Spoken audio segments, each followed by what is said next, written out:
もう3月なのか。急にどうしたの？いやー、ダイヤ改正するの早いなーって。と言ってもどうせあなたのとこ何も変わってないでしょ。まあそうなんだけど、今年は元からそこまで大掛かりな改正はないじゃない？まあ、強いて言うなら内房線特快が消えたことだね。あれね、休日にも走らせたらもっと需要あると思うのにな。そういや、まだ京葉線はできないのか。らしいよ。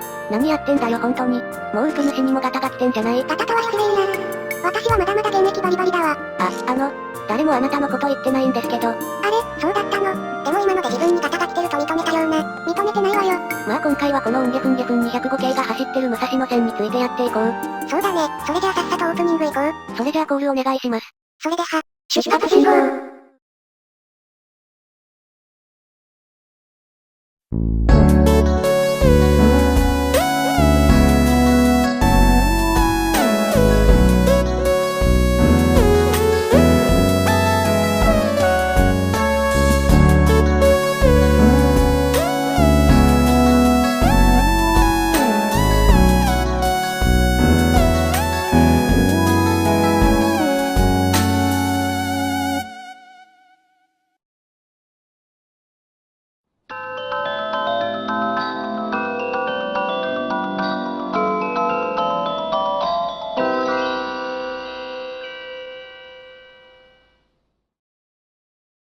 それじゃあ最初に質問するけど、武蔵野線ってどういう路線か知ってる？山手線の周りを走ってるとか。私たちと同じ東京メガループにも入ってるよね。二人とも正解。じゃあなんで山手線の周りを走ることになったのかわかる？そんなの国鉄の気分じゃないの？いや、これには理由があるんだ。じゃあそれについて話していこう。その前に基本事項をお話しいただけるとありがたいです。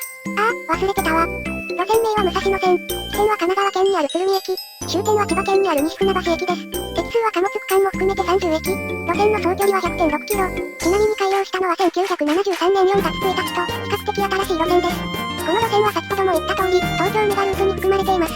そのため、旅客全駅26駅中、半分以上の14駅で乗り換えができます。接続駅と接続路線はご覧の通りで、文字が斜めになっているところは徒歩連絡となっています。本当に接続路線が多いね。首都圏から出る路線のほとんどと接続があるね。まあ路線が山手線みたいに環状型になっているからね、残念だけど、逆に考えるとこんなに首都圏から出る路線同士の間隔って狭かったっけ？うちみたいに2駅ごととかならわかるけど。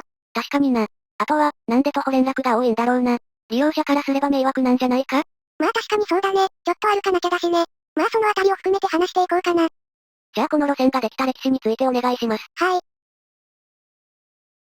第二次世界大戦でアメリカに大敗した日本は戦後復興とともに経済が成長し、高度経済成長期を迎えました。これによって貨物はとても重要な輸送手段として活躍していました。しかし、首都東京には各方面からたくさんの資源や物資などが集まり、山手貨物線に貨物列車が集まりすぎてしまいました。確かにさっきも言ったけど東京から各方面に線路が伸びているね。そうなると常磐線もその一部なのか。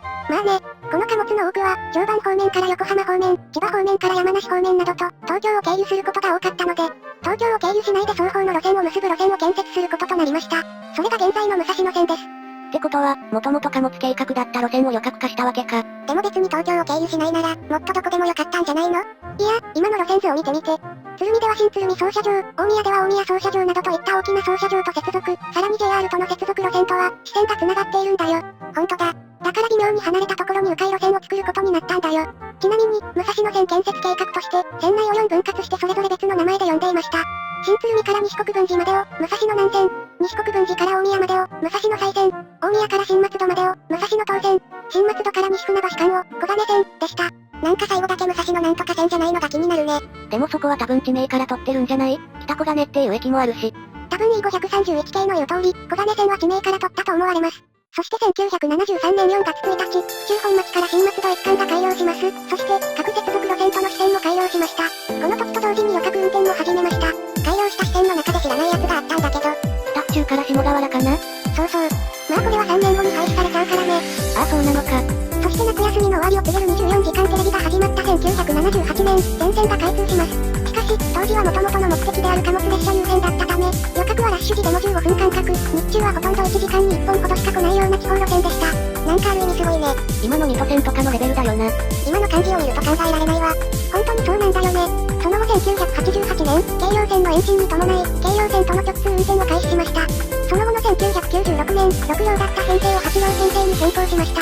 その後はあまり大きなことはなく、2008年に越谷レイクタウン駅、2012年に吉川南駅が開業するなど、ベッドタウンとしての開発が始まっていきます。そして2013年のダイヤ改正で、通称、武蔵野快速が消滅し、全列車各駅停車となりました。歴史としてはこんなところです。徒歩連絡が多いのは、単純に貨物優先の路線だったからってことかな。あと、この路線新しいからうまく駅を合わせられなかったんじゃないかな。貨物優先といえば、支線につなぐ路線が本線ってところ多いよね。西浦和のところとかでしょ。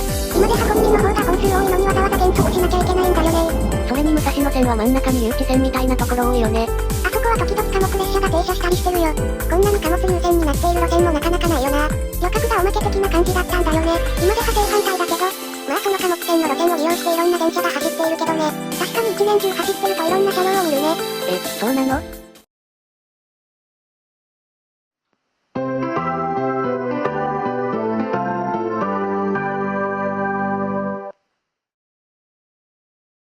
武蔵野線は先ほども言った通り、2013年から全列車各駅停車として運行しています。なので全区間の所要時間は、約1時間半ほどです。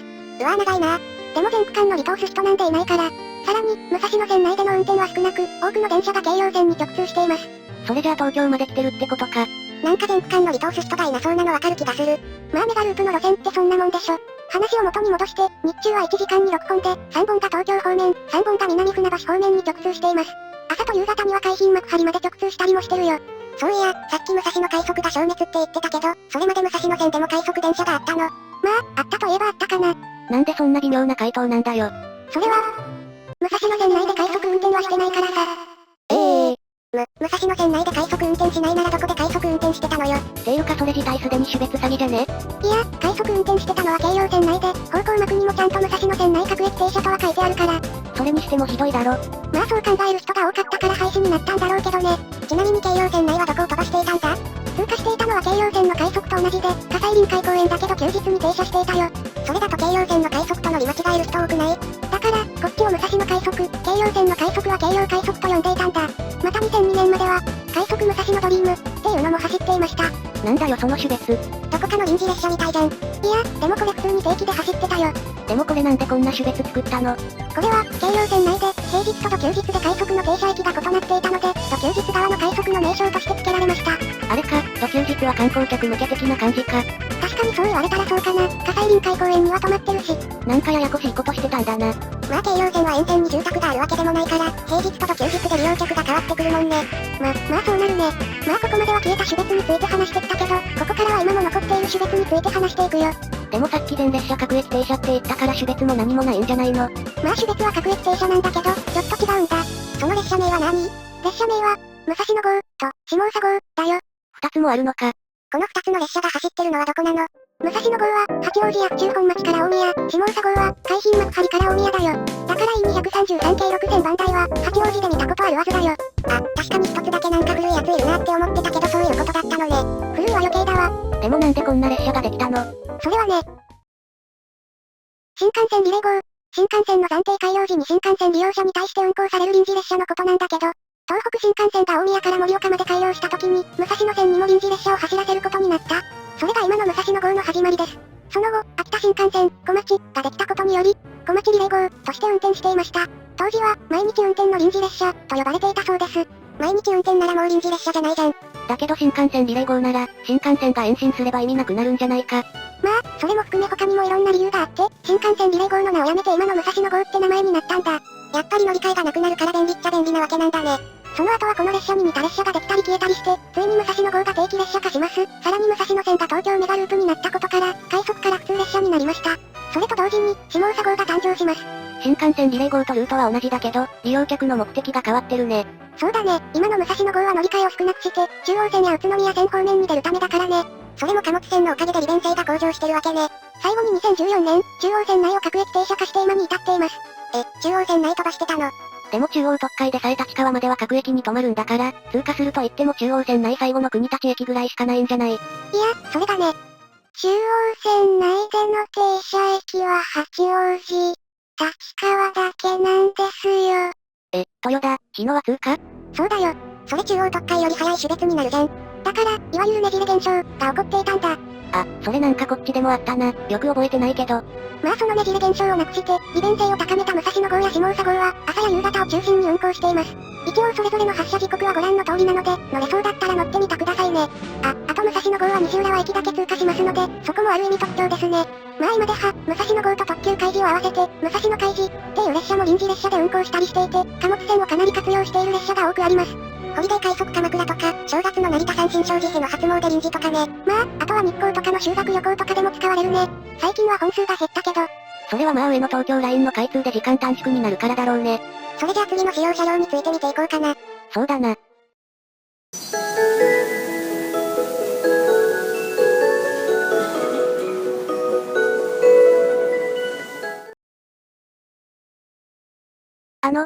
205系さん、台本通り、早く言ってくださいよ。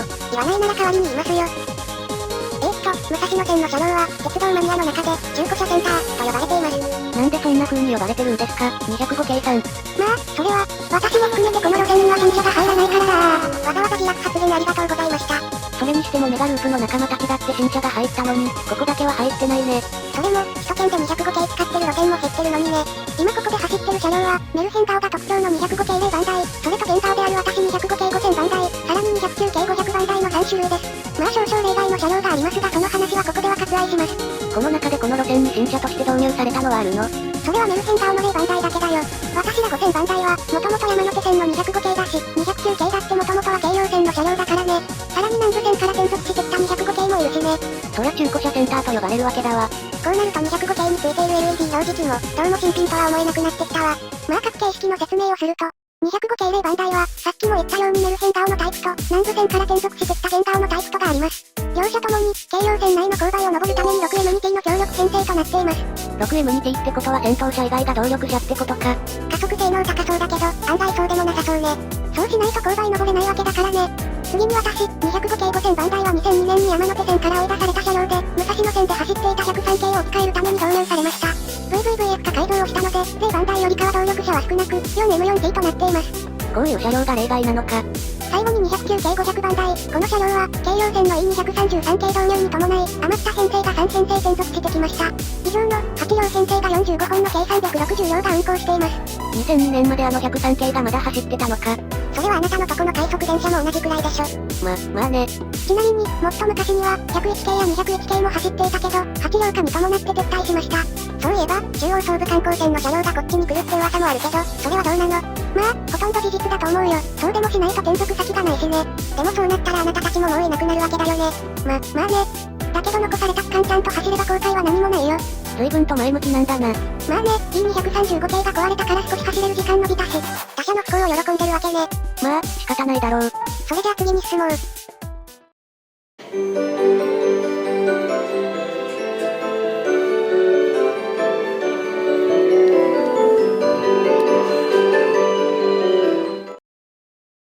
つもなら駅紹介なんだけど、今回の武蔵野線から、正式に駅紹介をやめようかなって思ってさ。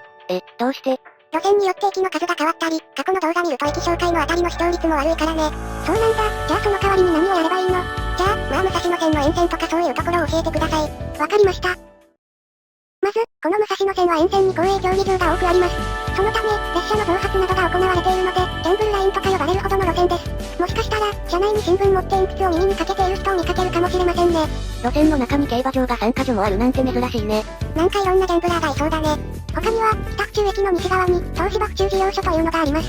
そこは、鉄道の車両工場として創業したため、本線から専用の線路が敷かれていて、敷地内には103系や EF65 系などが置いてあります。103系がまだ残ってるんだ。なんで置いてあるんだろうね。そのまま北上していくと、JR 東日本の八王子総合訓練センターがあって、変な車両が止まっています。さらに北上すると、新座や南越谷駅のあたりにそれぞれ貨物ターミナルがあります。まだまだ貨物は現役ってわけね。ちょっと戻って、西浦和と武蔵浦和一貫は、デルタ線と呼ばれる三角形の貨物線があります。武蔵野号と下総号はこれを利用しているってわけね。そうです。さらに進むと越谷レイクタウン駅、また1985年に廃止となった武蔵野操車場の跡地に建てられた吉川南駅、新三郷駅などがあってこの地域では大規模ショッピングモールが建設されるなど、再開発が行われていて今後がとても気になります。沿線はざっとこんなもんです。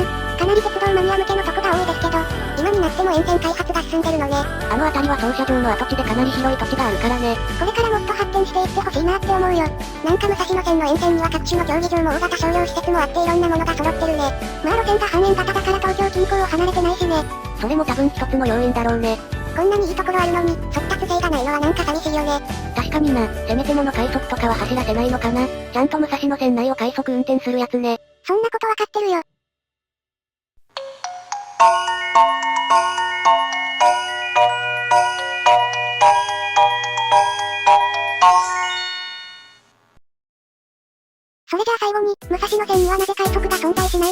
ついて説明していきます。他の東京メガループの路線には全て優等種別はあるのに、なんでこの武蔵野線にはその種別がないの？まず、東京メガループは首都圏から放射状に出る路線同士をつなぐための路線として定められているから、他のメガループ路線を見てみればわかるけど、快速の停車駅はほぼ他路線との乗り換え駅なわけだよ。その考えを武蔵野線に取り入れると、暫定的に停車駅はご覧の通り。この時点でかなり多いわね。さすがメガループだけあって乗り換え駅も3駅連続とかになってるからなんか偏って見えるな。さらにその他、退避や乗降客数を考慮してみると、ご覧のように停車駅が多く、さらに連続停車が多くなってきます。この考え方で通過駅になるのは、26駅中9駅だけか。私たちのとこでもそこまで止まってないわ。なぜこうなるかっていう理由がもう一つあってね。武蔵野線は比較的新しい路線だし、当時は貨物線設計だから沿線開発はあんまり重点を置かなかったわけ。だから駅間が他と違って長いところが多いのよね。確かにそうだと思ったわ。さすがに乗り換え駅ばっかってのはおかしいし。ちなみに最長はいくつなんだ？最長は新小平から新秋区間で 6.4 キロで、だいたい東京駅から品川駅までの距離だね。かなり長いわね。そして本題に戻ると、この停車駅で貨物列車を走らすことは可能ではあるが、定時に走ることが多いわけではない貨物にとって、これは旅客列車の合間のダイヤに余裕がなくなってしまう。そう考えると、武蔵野線に快速を作ったところで、速達性に欠けるように感じるわ。まあこれはあくまで今の現状とオープ主の考えをもとに説明しているから、他の考えを持つ人もいるかもしれないし、もしかしたら近い将来快速ができるかもしれないし。現状はまあ各駅停車だけあれば十分ってわけか。まあ実際全ての区間のルートも少ないし、各駅停車でのんびりした生活に慣れちゃったしな。それならそれでいいじゃないか。こっちは100キロを普通に出す生活に慣れちゃったよ。それじゃあここでまとめると、武蔵野線に快速ができないのは、他路線との接続が多くて速達性が上がらない。緩急接続が取れる駅が少ない。貨物列車との兼ね合いが難しい。ウプ主の考えではこんなところかな。まあうちもそんなに飛ばしてる駅は多くないからいずれ武蔵野線にも快速はできるんじゃないかな。以上で武蔵野線の説明は以上です。それじゃあ最後まとめましょう。武蔵野線。貨物迂回経路として建設されたこの路線は、旅客化によって他路線との接続が多く発展が進み、今では、旅客中心の路線へと転換してきました。さらに沿線には競技場、大型商業施設などの多くの建物が建ち、今でもなお発展し続けている路線でもあります。なので今後の武蔵野線はとても気になるところでしょう。ですのでメガループの一員として、これからも頑張っていこうと思います。ってことで今回は205系5線番台さんと共に武蔵野線について紹介してきましたがいかがでしたでしょうか。なんかまだまだこれから、って感じがしたね。そうですよね。さらに発展していくことを願っています。それでは今回はこの辺りで終わりましょう。ご視聴ありがとうございました。